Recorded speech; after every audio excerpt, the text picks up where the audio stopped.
അങ്ങനെ വാഹനത്തിൻ്റെ gear box വരുന്ന സ്ലാബ് സിലിണ്ടർ നമ്മൾ കാണിക്കാം. നമ്മളിത് ഇളക്കി എടുത്തിട്ടുണ്ട്. ഇതായി കാണുന്നതാണ് 2010 വണ്ടി ഇറങ്ങുന്നതിന് തൊട്ട് മുന്നേ ഉള്ള 2011 വണ്ടി 10 മാനുഫാക്ചറിങ് വരുന്ന ഈ ഒരു സ്ലാബ് സിലിണ്ടറാണ്. അപ്പോൾ ഈ 15 വർഷമായ ഒരു സ്ലാബ് സിലിണ്ടറാണ് ഇത്. 10 വർഷ കാലാവധി ഇല്ലെന്നുണ്ടെങ്കിൽ 1,00,000 കിലോമീറ്ററിൽ ഈ ഒരു സിലിണ്ടർ എന്ന് വെച്ചാൽ ക്ലച്ച് സിലിണ്ടർ, സ്ലാബ് സിലിണ്ടർ, റീസ് ബെയറിംഗ് എല്ലാം പേര് പറയുന്നതിന്. അപ്പോൾ ഈ ഒരു സ്ലാബ് സിലിണ്ടറിന് 10 വർഷ കാലാവധി ഇല്ലെന്നുണ്ടെങ്കിൽ 1,00,000 കിലോമീറ്ററിൽ നിങ്ങൾ ചേഞ്ച് ചെയ്ത് കൊടുക്കണം. ഇല്ലെന്നുണ്ടെങ്കിൽ ഇതിനകത്ത് ഫ്ലൂഡാണ് വരുന്നത്, ബ്രേക്ക് ഓയിൽ. അപ്പോൾ ഫ്ലൂഡ് ഹൈഡ്രോളിക് വഴി നമ്മൾ ചവിട്ടുമ്പോൾ വർക്ക് ചെയ്യുമ്പോൾ ഇതിനകത്തുള്ള സീൽ കംപ്ലയിൻറ്റ് വരും.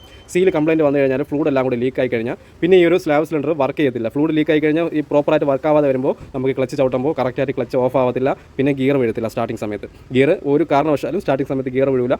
അങ്ങനെ വരുമ്പോൾ വണ്ടി ബ്രേക്ക് ഡൗൺ ആയി എന്നാണ് അർത്ഥം. അപ്പോൾ വണ്ടി പിന്നെ കെട്ടി വലിച്ച് വർക്ക്ഷോപ്പിൽ കൊണ്ടുവന്ന് ഇത് മാറേണ്ട ഒരു അവസ്ഥ ഉണ്ടാവും. അപ്പോൾ നിങ്ങൾ ഫാമിലി ആയിട്ടൊക്കെ പോകുന്ന സമയത്ത് അതുപോലെ ഫോറസ്റ്റ് ഏരിയയിലൊക്കെ കയറി കഴിഞ്ഞാൽ ഇതുപോലെ സംഭവിച്ചു കഴിഞ്ഞാൽ എന്ത് പാടായിരിക്കും വരുന്നത്. അതുകൊണ്ട് എനിക്ക് പറയേണ്ട ഒരു കാര്യം നിങ്ങളുടെ അടുത്ത്, നിങ്ങളുടെ വാഹനത്തിൽ ഇതുപോലെ നിങ്ങൾ ക്ലച്ചൊക്കെ മാറിയിട്ടില്ല, സ്ലാബ് സിലിണ്ടർ മാറിയിട്ടില്ല, 10 വർഷ കാലാവധി കഴിഞ്ഞു, 1,00,000 കിലോമീറ്റർ കഴിഞ്ഞു എന്നുണ്ടെങ്കിൽ ഈ ഒരു സ്ലാബ് സിലിണ്ടറും ക്ലച്ചും കൂടെ ഒരുമിച്ച് നിങ്ങൾ മാറാൻ വേണ്ടി നോക്കുക, അടുത്തുള്ള വർക്ക്ഷോപ്പിൽ കൊടുത്ത്. അപ്പോൾ ജെന്യൂൻ സാധനം തന്നെ മാക്സിമം നിങ്ങൾ ഉപയോഗിക്കുക. അപ്പോൾ ഇതിൽ മാർക്കിംഗ് കൊടുത്തിട്ടുണ്ട്. നമുക്ക് ഇപ്പോൾ കിട്ടുന്നതെന്ന് വെച്ചാൽ 2025 24 കിട്ടുന്ന 23, 24, 25 ആ മോഡലുള്ള സ്ലാബ് സിലിണ്ടർ കിട്ടും. അപ്പോൾ എന്നുള്ളതാണ്. അപ്പോൾ ഇതാണ് കാര്യം. നമ്മൾ ക്ലച്ച് ഡിസ്കും പ്രഷർ പ്ലേറ്റും സ്ലാബ് സിലിണ്ടറും ഒരുമിച്ച് മാറിപ്പോവുക. ഓക്കെ.